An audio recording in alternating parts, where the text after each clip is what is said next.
Ah ouais, Camer, j'espère que vous allez bien, Odé. Quand j'étais, pendant mes études en Belgique, un soir je rentrais du school, quand j'habitais à Bruxelles, je me rappelle très bien.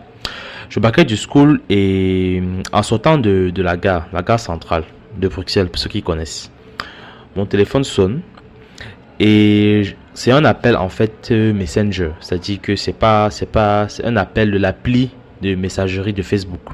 Donc c'est quelqu'un qui n'a pas forcément ton numéro. Vous êtes juste amis sur Facebook, donc il peut t'appeler sur Messenger. Donc c'est un appel en fait Messenger. Et c'est qui m'appelle? C'est Isabelle. Isabelle c'est qui? Isabelle en fait c'est une vieille mater Watt qui commentait avec mon coloc quand j'étais à Liège. C'est-à-dire que mes premières années en Belgique, j'ai fait Liège. Et Isabelle, c'est une mater Watt en fait qui commentait avec mon colocataire. Mon colocataire, en fait, j'habitais dans une maison. Ici, en Belgique, ils appelaient ça les côtes étudiants.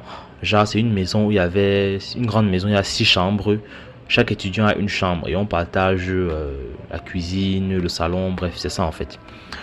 Donc, elle commentait donc, avec un de mes colocataires, donc un des occupants d'une des chambres.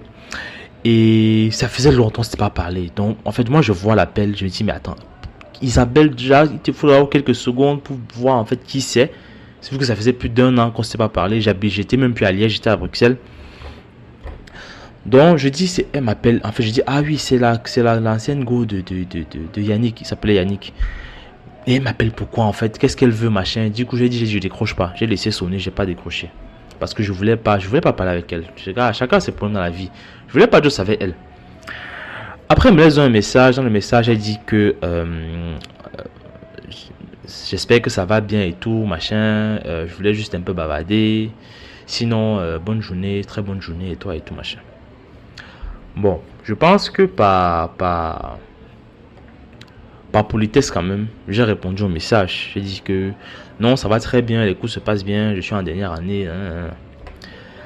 Et là, elle me refait un message. Elle me dit que ok, vraiment félicitations et tout. Après, elle me dit que elle est gravement malade et que bah, les médecins la suivent de manière intensive et qu'elle va peut-être die.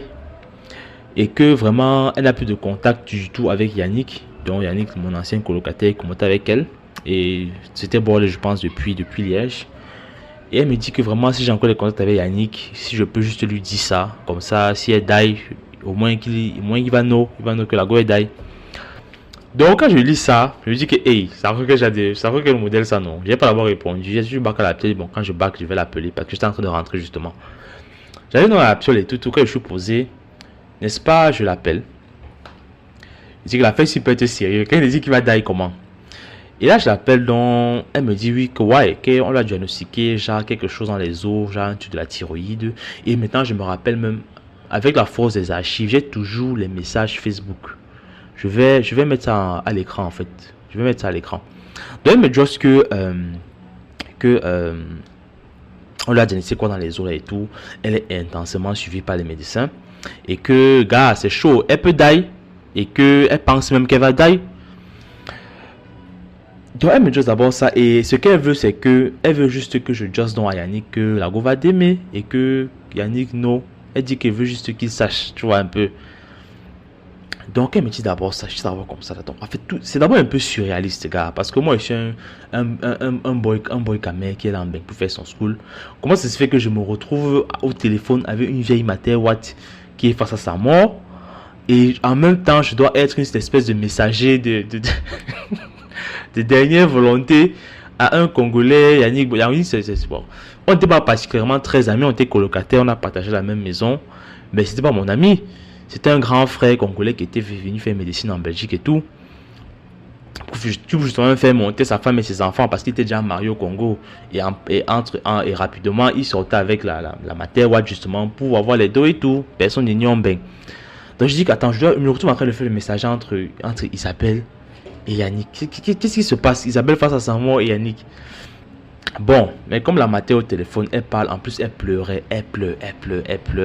Elle dit machin, je veux juste qu'il sache machin avec des blâmes et tout. Je dis que mais, je me retrouve dans quoi comme ça là. Je lui dis que bon, je vais quand même juste à Yannick. Je lui dis, ok, laisse-moi finir de parler. J'ai informé de Yannick et tout. C'est là que bon, on va un peu aller vite sur ça parce que c'est même pas sûr que je veux parler. Yannick me dit que c'est seulement pour finir l'histoire. Yannick me dit que, fais attention, elle aussi aime un peu, on dit comment là, ceux qui te suivent la stalk. Elle m'a suivi et tout, machin. Elle a découvert ma nouvelle adresse avec ses enquêtes et tout, machin. Elle essaie de pourrir ma vie. Bon, bref, ça c'est là où est de la scénario. J'ai rien à foutre de tout ça. En fait, moi, ce qui m'a touché, c'est que Isabelle n'avait en fait personne à qui parler. Cette pauvre femme face à sa mort, cette pauvre grand-mère face à sa mort, n'avait personne à qui parler. Et c'est quand même triste. Avec tout l'indifférence que j'avais lorsqu'on échangeait, parce que gars, j'ai mes problèmes, elle a ses problèmes, je peux venir en bain gérer les problèmes d'une vieille materwatt. Donc malgré toute cette indifférence, c'était quand même triste son histoire en fait, vu un peu de l'extérieur. Une vieille materwatt qui n'a personne à qui parler à part moi. Le locataire, ancien colocataire de son ex-congolais.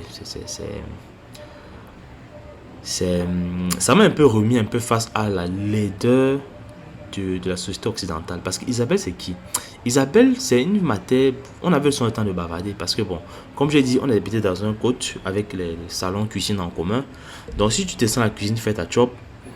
Bah, si elle est là, par exemple, et qu'elle est en train de elle-même manger avec Yannick, tu vas quand même faire la discussion. Surtout qu'elle venait beaucoup à la maison quand elle a commencé à commenter avec Yannick. Donc, souvent, nous arrivons à discuter dans la cuisine, surtout beaucoup à la cuisine. Donc, je connaissais un peu les trucs sur elle. C'est une ancienne femme ouate, très riche, qui a beaucoup voyagé en Afrique, aux États-Unis, Australie, machin, qui a gagné beaucoup d'argent. Elle avait toujours beaucoup d'argent. Bon, il y a une qui commentait avec elle pour ses beaux yeux. Elle avait une Mercedes décapotable qu'elle garait toujours fièrement devant la maison. Une belle maison avec jardin quelque part là-bas en Belgique. Bref, c'est une maté qui avait les dos. Beaucoup d'argent, qui a sûrement mené une vie, là je vais dire entre guillemets belle, mais qui aujourd'hui, face à sa mort, n'a personne à qui parler. C'est-à-dire que quand je parle avec elle et qu'elle se met à pleurer, elle me dit des histoires, j'ai toujours essayé d'être bien, je n'ai jamais menti, et je veux juste qu'ils sachent que je suis en train j'ai peut-être la fin pour moi. En fait, c'est une matière qui est face à sa mort et qui a besoin d'exutoire. C'est-à-dire qu'elle a besoin de dire ce qu'elle a sur le cœur à quelqu'un. Et elle n'a personne. C'est effroyable. Vraiment cette société où des grands-mères n'ont personne à qui parler.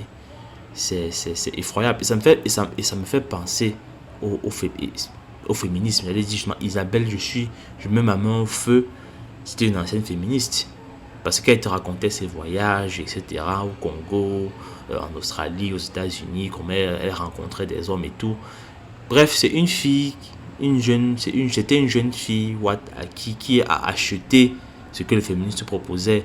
Gagne de l'argent, fais tes voyages, vis ta vie, pas besoin de te marier et tout, machin, tu n'as pas besoin de tout. Parce qu'elle n'avait pas d'enfant, justement. Isabelle n'avait pas d'enfant. Isabelle, je ne sais même pas si elle était mariée, parce qu'elle me disait que son mari est malade. Pour son mari, c'était toujours très flou. Donc moi, je pense que c'est une femme qui n'avait pas d'enfant, qui n'était pas mariée, et qui, quelque part, était un peu seule. Et dans Yannick, ce Congolais, Yannick aussi, c'est qui Yannick, vu qu'on parle des personnages de l'histoire. Yannick, c'est un gars qui a quitté le Congo pour finir faire santé publique. C'est un médecin au Congo qui arrive en Belgique, on le fait faire santé publique. Vous voyez comment on dégrade complètement le titre son titre de médecin.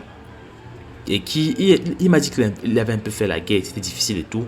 Et que son but était de faire monter sa femme et ses enfants en Belgique, parce qu'il était marié. Et justement, chez Isabelle, il a trouvé un moyen d'avoir les dos qu'il a envoyé à sa femme justement au pays. Et là, il avait déjà réussi à faire monter sa femme et ses enfants et tout. Il était déjà installé et tout, posé à Bruxelles. Et apparemment, Isabelle revenait en fait l'embêter et tout. En fait, c'est ça, Yannick, c'est un grand frère. C'était pas parce que mon ami. Il est donc sorti avec Isabelle, donc cette femme, Isabelle, sorti avec ce gars Yannick là. Et là, elle est face à sa mort et ce n'est que c'est tout autour de lui, tout autour d'un Congolais. Une belge femme grand matin, belge toute sa vie, tout autour de ce Congolais. Face à sa mort, elle n'a que ce Congolais en tête. Jusqu'à elle m'appelle moi pour me dire s'il te plaît, dis-lui que je vais mourir. En fait, toutes ces réflexions-là m'ont en fait mis face à la tristesse de la société occidentale. Et bon, c'est ma part de petit mot aussi. Les go camés féministes là qui pensent que. Il y en a beaucoup, États-Unis, Canada, qui pensent que elle peut faire sa vie. En plus, vous aimez les fausses féministes parce que voilà, la matière, what là, Isabelle, c'est une vraie féministe parce que féministe avec les dos, avec les Mercedes décapotables. Vous êtes d'abord les camés, vous êtes les féministes à 1800 €. Donc voilà ce que le féminisme a vendu, c'est-à-dire que tu peux te marier, tu peux être, on dit quoi là, 30 is the new 20, etc., etc., que vis ta vie, etc., soit avec les gars et tout. Le mariage peut venir après. Si tu finis seul, tu vas vivre une fin de vie effroyable, une fin de vie où tu n'auras personne à qui parler face à ta mort. C'était juste ça le petit storytelling. Je vais vous laisser un peu réfléchir dessus parce que moi ça m'a fait beaucoup réfléchir. Et je vais m'arrêter là les gars. Si ce genre de vidéo un peu storytelling là c'est intéressant, laissez un like. Je ne dis pas souvent de laisser un like parce que je trouve que les likes bousillent un peu la propre rétrospective sur tes vidéos. Parce que si tu dis tout le temps genre de liker, en fait tu peux plus savoir quelles vidéos ils ont plus aimé que quoi, quel machin. Et donc je dis pas souvent ça, mais si ça ce format est bien, liké, comme ça je vais essayer de faire plus de format storytelling parce que j'ai vécu des one bang. Ça c'est clair. Donc c'est juste ça le podcast les camers. On est ensemble, on fait comme ça. Bonne journée à vous. À 55 ans, Adèle n'a ni mari, ni enfant. Elle a connu un parcours professionnel épanouissant, avec de longs séjours à l'étranger, mais côté cœur, ses histoires d'amour ont toutes fini en naufrage. Je me suis souvent posé la question de ma responsabilité dans tout ça. Je choisis quand même mes partenaires, c'est pas seulement eux qui me choisissent. Donc comment ça se fait que je choisis toujours ceux qui ne s'engagent pas, ceux qui sont des handicapés affectifs, qui ont le choix visiblement. On pourrait dire moi aussi j'ai le choix. Ben non, moi je sais pas comment ça se fait, mais on ne se presse pas au portillon pour me rendre heureuse. Est-ce que les hommes avec qui vous étiez vous disaient « je t'aime » ? Figurez-vous qu'ils me l'ont jamais dit. J'aurais bien voulu l'entendre une fois dans ma vie. Puis maintenant j'ai 55 ans et j'ai peur que plus personne ne me le dise jamais.